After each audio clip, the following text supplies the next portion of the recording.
Let's do a pumpkin patch photo shoot together in under 5 minutes start to finish. That's taking your photos to posting. And this is actually shot last year because our pumpkin patches aren't open yet, but I wanted to make sure you had the correct posing and photo shoot ideas for this. So let's get in. Most pumpkin patches have displays. This can be piles of pumpkins you can pose in front of or stands like the one I'm using right now. Now your goal here is to keep your camera angle low and shoot up so that it avoids a lot of the crowds behind you, and you want to highlight those pumpkins. Be sure to get different angles from every display you are using because this will give you a different feel to your images.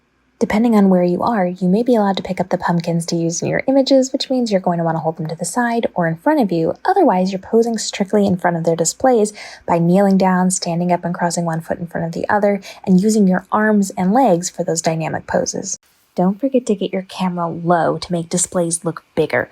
You're going to want to kneel down in front of it to make the background look bigger with all of those pumpkins, but you want to angle your knees away from the camera. Anything angled toward the camera is going to look shorter than it is, so keeping your limbs out to the sides will make you look longer and make you look more dynamic in your images. If you're kneeling like I am here, keep the back leg up and the front leg lower for the best look.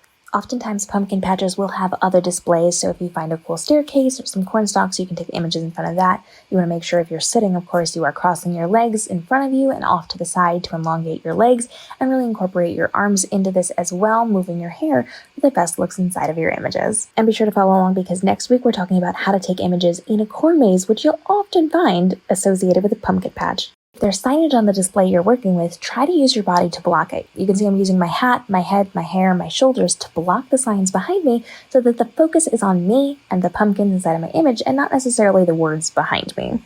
Make sure you do your color corrections first by going into edit, and you're going to then adjust your exposure, your shadows, your contrast, your black point, etc.